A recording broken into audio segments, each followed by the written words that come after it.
morning. Happy Saturday. Welcome to Young Scholars Academy. Oh, it's so lovely to see you all, see your beautiful faces. How's it going? Happy day. How was your week at school? Nobody talking today? It was okay.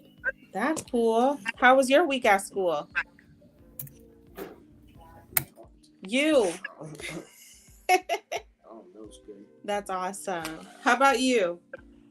It was decent. It was decent. All right. How about you, Mr. Rob? Good morning, Mr. Rob. Good morning. School was great for me. That's wonderful.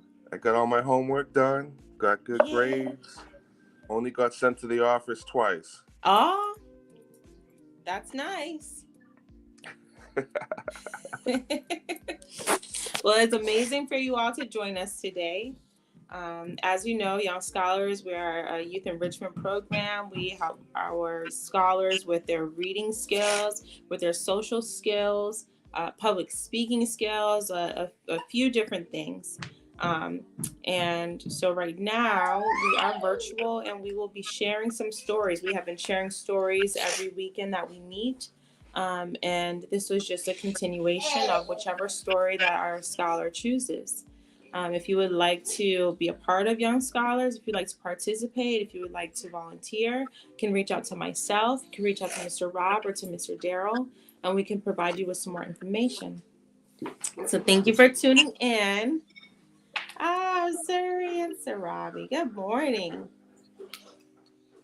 Good morning. Lovely. So I want to start off with who would like to start reading today? Anyone want to volunteer? I'll try with that. How about Amaya? Would you like to go? Amaya Pink. Amaya J. Adore. I love that. You gotta unmute yourself, sweetheart. Okay, I'm gonna be continuing with what's Was it Keena? Yeah, Keena. It was Keena. Keena. Yeah, Keena Ford and the Secret Journal mix-up. Beautiful. I love your hair, by the way. Thank you. You're welcome. And happy belated birthday, by the way. Oh, happy belated. 2 hours, Tiffany said. She did not sound like she was very excited about having me stay at her house. Believe me, my mom doesn't like leaving me here any more than you like it. I told Tiffany, right. Mom, I looked at Mom. She made a laugh sound that also sounded like a coughing sound. And then her face changed colors a little bit. I am just sorry to ask for a last-minute favor, Mom said to Mrs. Harrison. So, thank you, say, see you at 5, she added. Then she kissed me on the top of my head and left me standing there with Mrs. Harrison. Well, come on, Aunt Keena, Mrs. Harrison said. You poor dear. At first, I had no idea why Mrs. Harrison called me poor dear, but then I decided that she probably did not think it was much fun playing with Tiffany either. Achoo! Achoo! Achoo! I said. Oh dear, you have a cold, Mrs. Harrison looked at me like I was poisonous or a bomb. Your mom didn't tell me you were sick. I'm not sick, I told her. I think I'm just allergic to your smelly candles. Allergic to your smelly candles. Mrs. Harrison frowned at me. Then she said, you girls can go to Tiffany's room. Please do your homework. Then Tiffany must do her workbook pages. Then you can play. Achoo, I said again.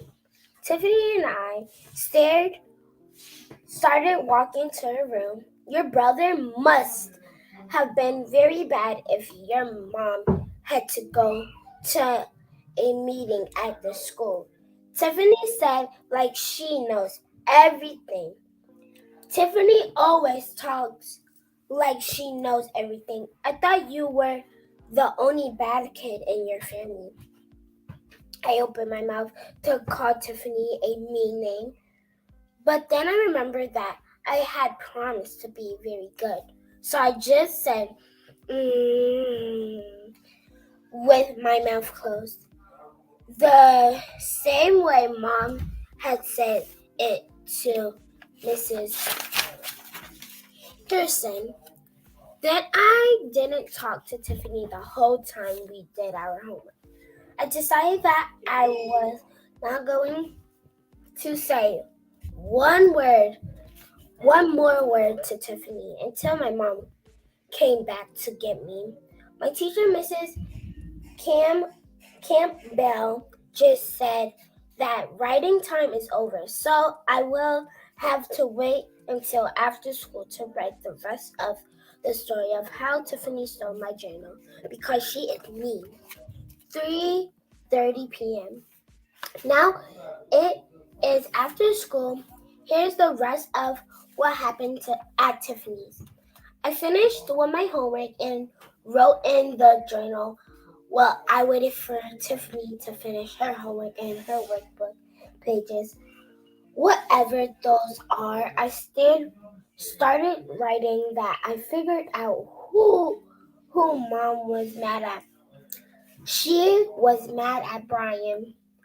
I did not know how Brian was in so much trouble for being a clown at school. Clowns are funny. I wrote that I didn't like the way Mrs. Harrison talked about Brian maybe going to jail when he grew up. It was mean of her to say that, and I have never heard of anyone having to go to jail for being a clown. You might have to go to the circus if you are a clown, but I don't think you have to go to jail. So I wrote that Mrs. Harrison doesn't know anything, and then I wrote something very bad. I wrote that Mrs. Harrison should just shut up. A few minutes after I started writing in my journal, Tiffany took her homework paper and left the room. When she came back, her paper had red marks all over it with lots of red writing at the bottom. We can't do our homework in pen, I blurted out. I know that I had decided not to talk to Tiffany, but this was too important. Tiffany let a lot of air out of her lungs, like grown-ups do. When little kids don't understand something, I'm not turning the paper in, she said, like she knows everything. My mom helped me make the writing better, and now I'm going to write it over. What is the writing at the bottom, I asked. I leaned over Tiffany's paper to look at the words and read. Tiffany snatched the paper away from me. That's some stuff my mom wants me to ask, she said. So I will write that stuff after I write the rest of it again. I could not believe what she was saying. That's copying, I said with lots of surprise. Copying is against the law. It's not copying when a mom writes it, Tiffany said. My mother told me so. Are you sure? I asked her. It still seemed like copying to me. Yes, I'm sure, Tiffany said. Now you need to be quiet so I can do my work, or I'm going to tell my mom you think she is breaking the law. I did not say that, I told her. Then I stuck my tongue out at the back of Tiffany's head when she turned around to do her stupid copying. That's all I'm going to read today. Wow, she's getting a little antsy in that book, huh? That girl got too much energy. Thank you, Amaya. That's awesome.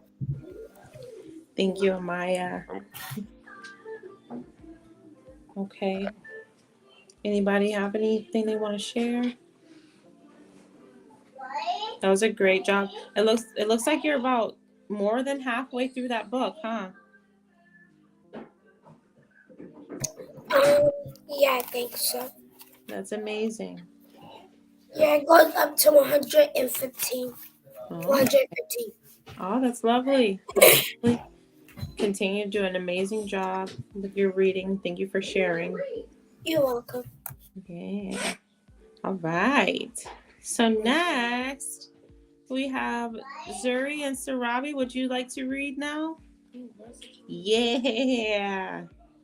All right. Let's put you guys on the big screen. Who's gonna read first? Me. No, I have to pay for it. Hey, open Good your book. morning. This Name of the book is what? getting dressed. Show them the book. Oh, nice. Okay. Oh, Ready? Page. boy. Okay, read. That's a lot. It's Time. time to get dressed. Next one. If First. first I put on my underwear. Ease. And then keep reading. Read right here. Then I put on my Louder. Socks. socks. Yeah, I said that's a loud so everybody can hear you. Then I put on my socks. 1 foot. 1 foot We're in here. at a time. Okay. Yeah, read nice and loud. Next, I put on my favorite shirts and jeans. Sometimes You can read it. I need A little. a little help. Yeah, say it louder. They can hear you. Sometimes I need a little help. Let's read one more page. Right here. I jump into my cowboy boots and gallop around the room. Yeah, read nice and loud. It's time to button up my sweater. What's that word? 1, 2, 3. The last page. I zip up my coat. Too much. Way too much. All the way to my chin. Oh, more dress. Now I'm all dressed And and ready to go. the end. Okay. You ready? So I'm reading Tubby. Yeah, say it loud. Say I'm reading Tubby. I'm reading Tuppy. Show them the book. Say I'm reading Tubby. I'm reading Tuppy. And my name is Robbie. Thank you, Robbie. Let's go. Say Tubby time. Tuppy time. I'm not dressed. I'm not dressed. We. We. Y'all say it real loud. We. And I go. I go in the bath. Splash. Splash. I play with bubbles. I play with my bubbles. Santa. Santa. Bunny. Bunny. Clown. Clown. And we wash my hair. He washed my hair. And rinse. Rinsed my hair. Crying. Crying. All better. All better. Because I practice swimming. I like to swim in Motorboat. Merple. I count my duckies. And killing ducky. Count my toes. Count my toes.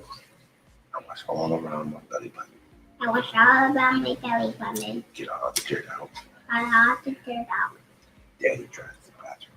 Daddy dries the bathroom. Mommy dries me. Dries. Say, Mommy. Mommy dries me. We.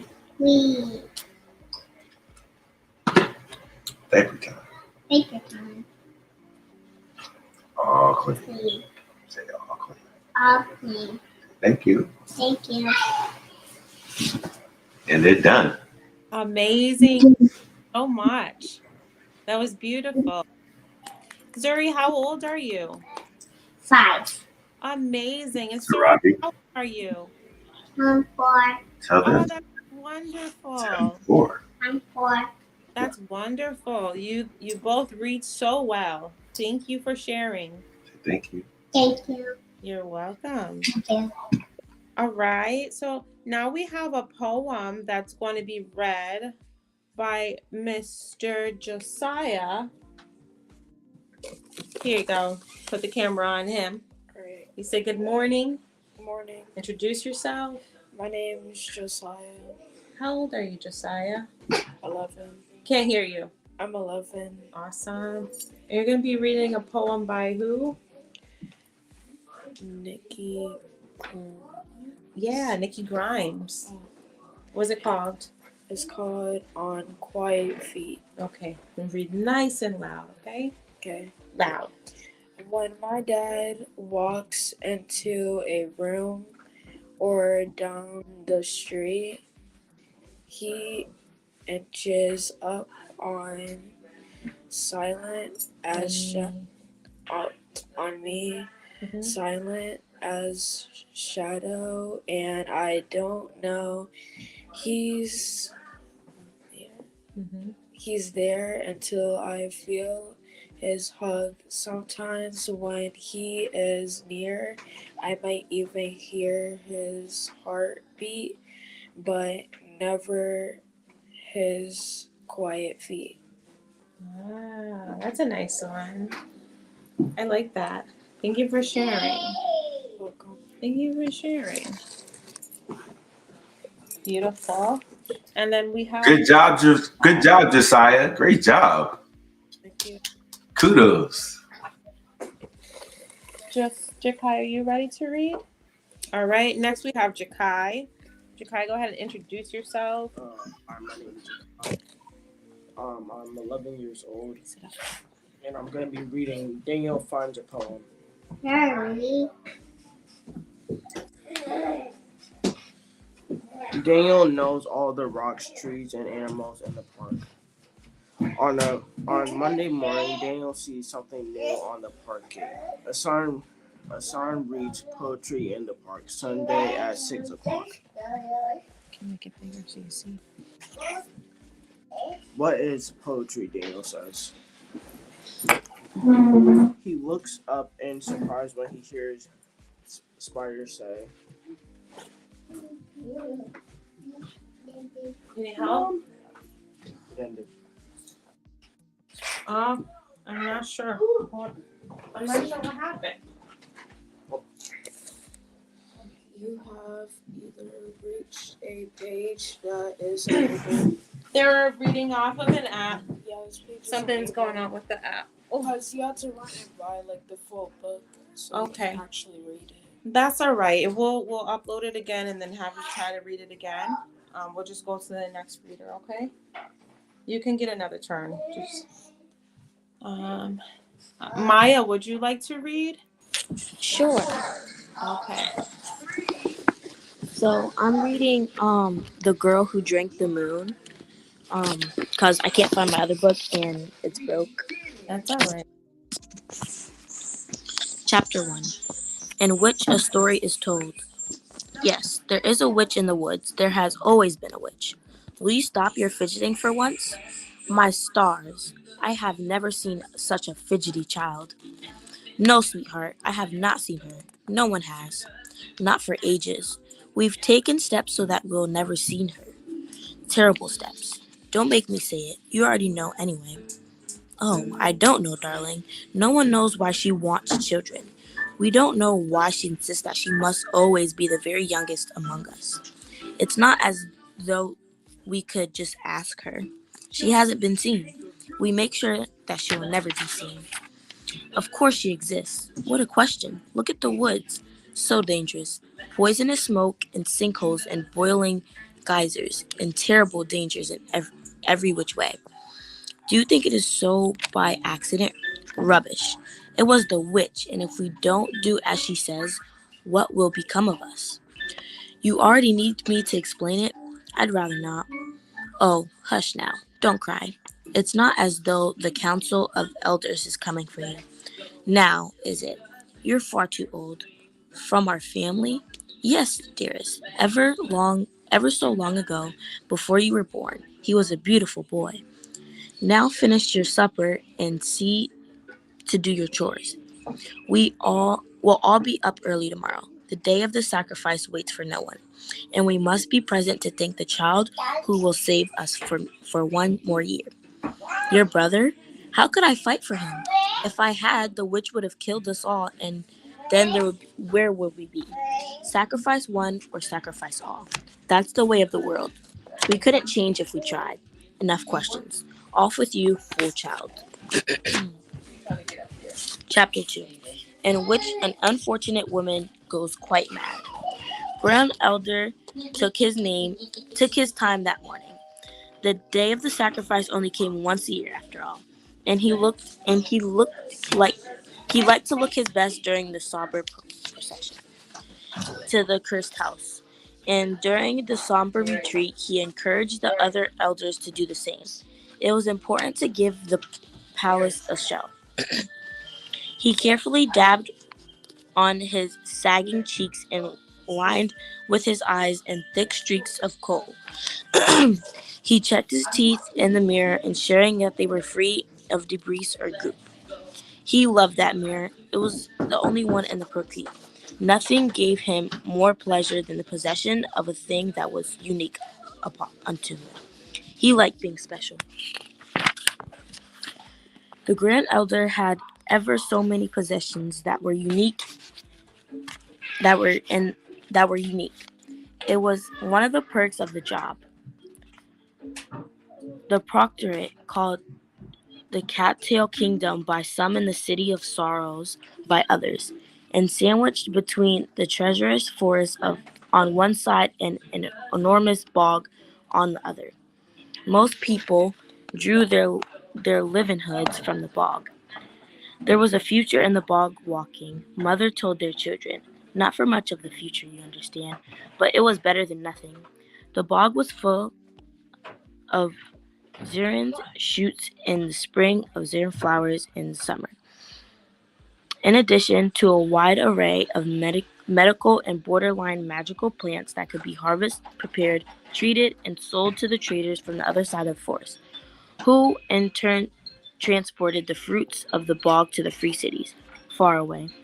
The forest itself was terribly dangerous and navigatable only by the road. And the elders owned the road, which is to say that the Grand Elder owned the road and the other elders had their cut.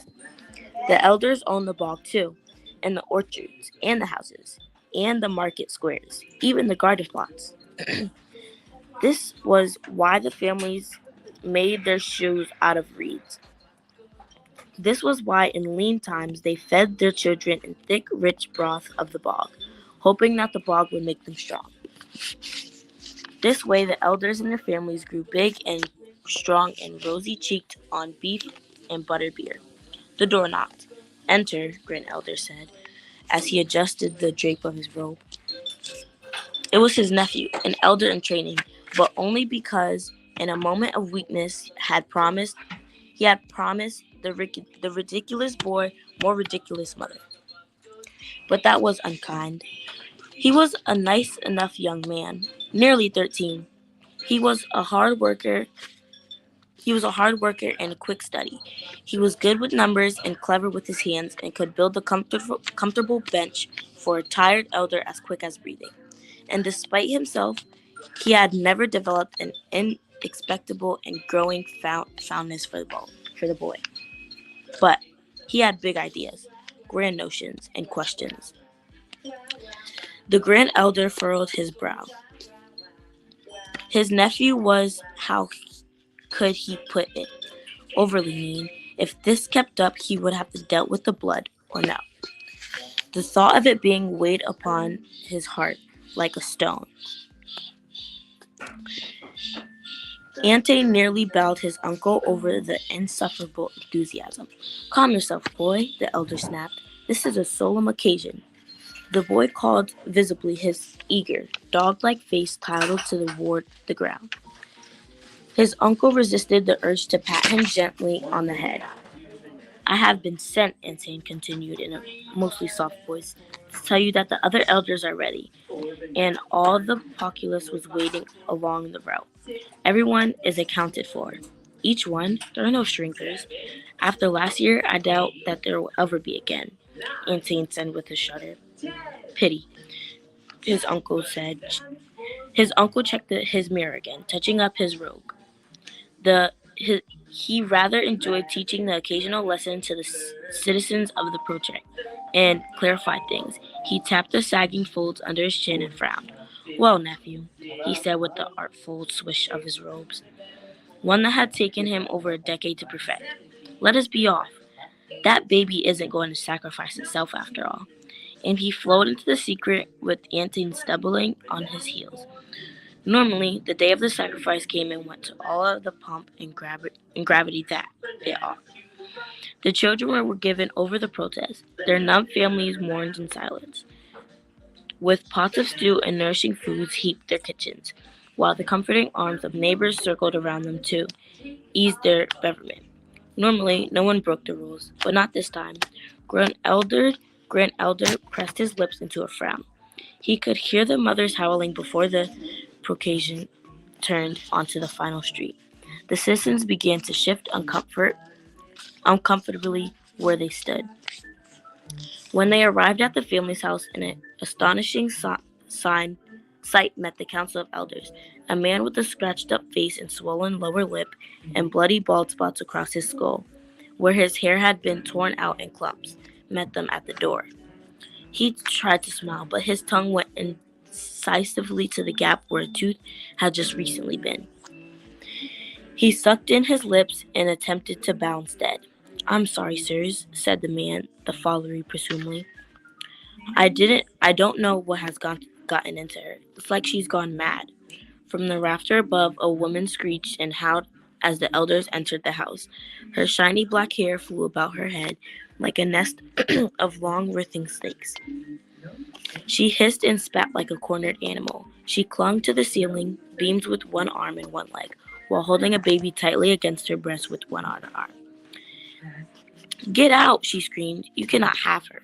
I spit on your faces and curse your names. Leave my home at once, or I shall tear your eyes out and throw them to the crows."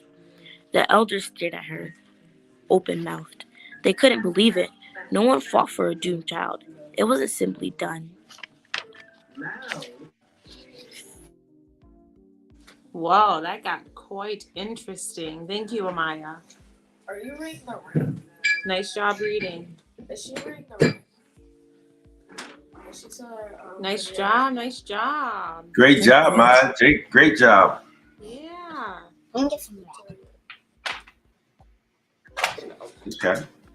And Jakai, are you ready to read? Yes. Or Yes. we going to it? Well, I would actually like to introduce another scholar that's Cheyenne. Yes. Cheyenne, you're up. You gonna read, Cheyenne? Good morning. Say good morning, Cheyenne. Good morning. You like to read for us? I thought you were talking about this. I got a book named Groove Acorns in the City. Oh, I love the cover. That's nice. Whenever you're ready, okay?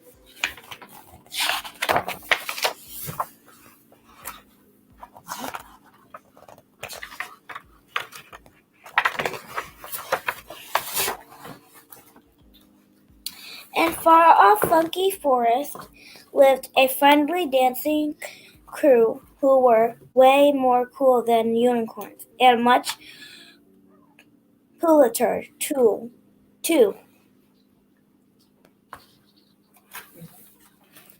This group was called Groovicorns, and when you saw their moves, you couldn't help but join the fun and get into groove.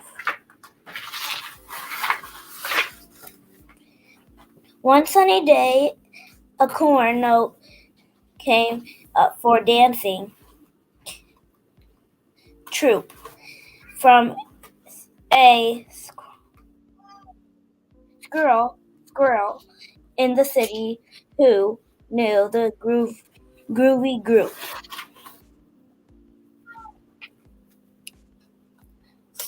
Squirrel's Treehouse Central Park.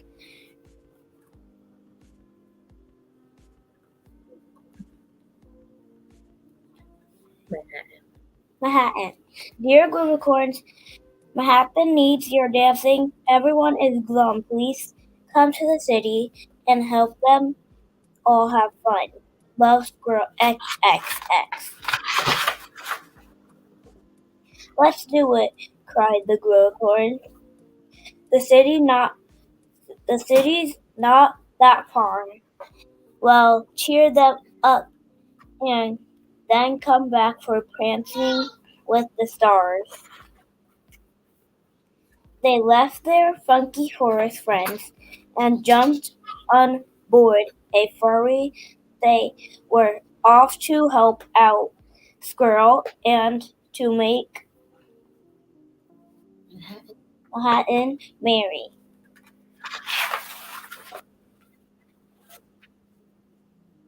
But that when they reached the city, it was worse than they feared. Where's the sunshine? Sunshine. What that smell? It's really great and weird. The worst bit was gloomy corns, who act like machines. They never smiled or said hello. They stared at their screens. They're so gloomy, Ziggy cried. We don't stand a chance. But Roxy said, we have to try. Come on, it's time to dance. They found a square, their glowing screens all going flicker flash. Watch it crash, look out, eek, ouch. The gloomy corns bumped into the scratched by their foes. They won't look up, cried Ziggy with a big, ungroovy groan. They went down to the subway where the gloomy corns looked bored. But with all the screens and headphones, every dance move was ignored. They breakdanced, flossed, and did the dab, but no routine would do. The gloomy corns were in the cloud, and nothing could get through. This is hopeless, cried the group. Those screens are all they see. So they sadly trotted off to visit Squirrel in her tree. Squirrel said, "Don't worry, guys. You tried your best. I know. Could you teach me some dance moves before you have to go?" So the Groovicorns explained their steps, and Squirrel had such fun that she filmed them on her Acorn phone. Step left, turn around, hands in the air, step right, star jump. To watch once they're done. When they watched the video, it filled them all with tears. It was happy, fun, and colorful, and gave them an idea. They posted it on HoofTube, and as quickly as can be, it appeared on every screen for all the Gloomicorns to see.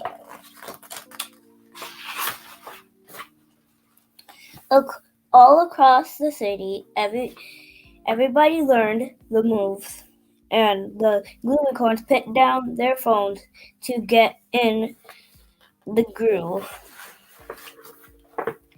There was singing in the subways and swirling in the street. The Gloomicorns were having fun and dancing to the beat. After that, Manhattan shone with laughter, life, and color. As the Gloomicorns all learned to laugh and talk to one another, and back at home, the Groovicorns were keeping busy too. They were filming groovy dances for everyone to do.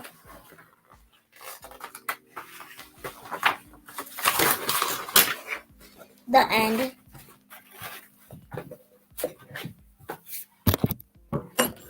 Nice job, Cheyenne. Thank you so much. Nice job reading. Thanks, Cheyenne. Great job, lady. Beautiful. Thank you. You're welcome. Yay! I'm so excited for you all. We have some amazing readers. Oh my goodness. Jakai is going to be reading next. Oh, He just said he's not going to read today, but he is. He's been voluntold. So, Go, Jakai, my man. Sit up, buddy. Sit up. Come on, right? Yes. Setting an example. How old are you, Jakai? 11. Amazing. Wait, but don't you already know? Go ahead, Jakai. Nice and loud. The Ambitious Bird. By who? By Annie Sexton. Anne Sexton. So it has come to this insomnia at 3:15 a.m. The clock trolling its engine like a frog following a sundial, yet have an electric seizure at the quarter hour. The business of words keep me awake, and I am drinking cocoa, the warm brown mama. I would like a simple life, yet all night I am laying poems away in a long box.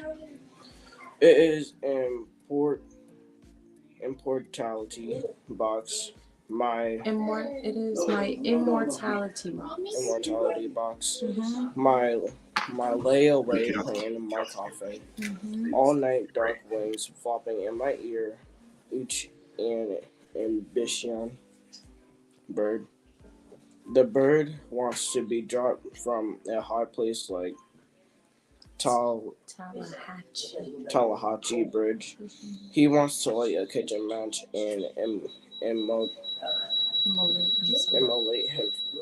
immolate himself. Yep. He wants to fly. He wants to fly into the hand of Mr. Michelangelo and come out painted on the ceiling. He wants to pierce the hornet's nest and come out with a long godhead. He wants to take bread and wine and bring forth a man happily floating in the Caribbean. He wants to be pressed out like a key so he can unlock the Maggie. He wants to take leave among strangers, passing out bits of his heart like the horse devours. Hors d'oeuvres. That word is hors d'oeuvres. It looks funny, right? Hors d'oeuvres. Hors d'oeuvres. He wants to die changing his clothes and bolt for the sun like a diamond. I want, dear God, wouldn't it be good enough just to drink cocoa? I must get a new bird and a new immortality box. There is fully enough inside this one. Nice job. Great job. Your voice. Great job, Jakai. Thanks. Not trying to read, but you got that. Did you hear him? I'm going to see if I have. We heard him. His voice has gotten so deep. Amazing. Congratulations to all the scholars that have participated and have read. You guys did a wonderful job. No. All right. Mr. Rob, did you have anything that you would like to share this week? Yeah, you said last week you'd be reading this week, Rob. He did say that, didn't he? He did say that. You can read a periodical. We can't hear you, Rob. We can't hear you. I think he turned down his volume so he wouldn't have to read. Are you? We can't hear you, sir. So he doesn't have to read this week. Look. All right. Well, Mr. Throw him Rob back will in the be back. ready next weekend to read. Something going on with his volume. But I'm very proud of our scholars this weekend. You guys are amazing as always. Mr. Rob got that sleepy time voice. I hope that you guys have a wonderful weekend. I hope that you guys have a lovely week, your academic week coming up. Okay, And we'll see you all again on Saturday, right? Bye-bye. Anyone have any closing remarks? Thank you to all the readers. Deeply appreciative. I love how most of you guys keep coming back and with more and more and more. To my grandbaby Cheyenne, thank you so much. Tell your mom I'm hungry. She needs to cook dinner. All right, everybody. Have a good Saturday. Bye-bye. Kaden, say bye-bye. Say bye-bye.